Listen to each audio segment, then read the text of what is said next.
सामीन, आपके इल्म में गए कि सईद वारसी नामी एक शख्स ने इमाम महदी सानी होने का दावा किया है। गुलबर्ग टाउन में उसकी रिहाइश है। इस वक्त हम गुलबर्ग थाने पर मौजूद हैं। SHO साहब गुलबर्ग थाने के अशरफ जोगी साहब हमारे साथ तशरीफ़ फरमा गए। हमने कानूनी चाराजोई की गए। तहरीक लब्बैक पाकिस्तान मुकम्मल कानून पर यकीन और एतमाद रखती गए। हमने कानूनी कार्रवाई की है, इनको एप्लीकेशन दी है, यहाँ से रिसीविंग ली है और इन्होंने हमें यकीन दहानी कराई है कि ये इसके ख़िलाफ़ जो भी कानूनी चाराजोई होगी वो ज़रूर करेंगे।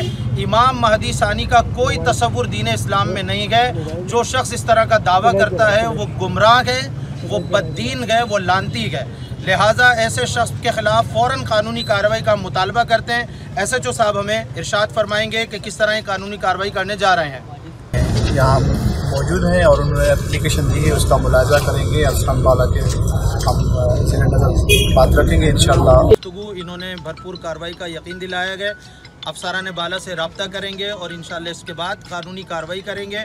तहरीक लब्बैक पाकिस्तान हर फितने की सरकोबी के लिए मैदान अमल में थी, मैदान अमल में है और मैदान अमल में रहेगी।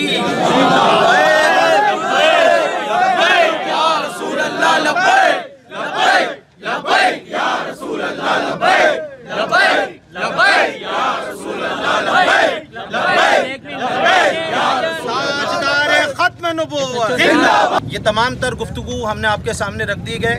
इसके बाद कोई गैर कानूनी अगर मामला होता है, कोई गैर कानूनी तौर पर किसी तरह की भी कोई एक्टिविटी होती है, हम कानून पे यकीन रखते हैं। तहरीक लब्बैक पाकिस्तान का उससे कोई ताल्लुक़ नहीं होगा।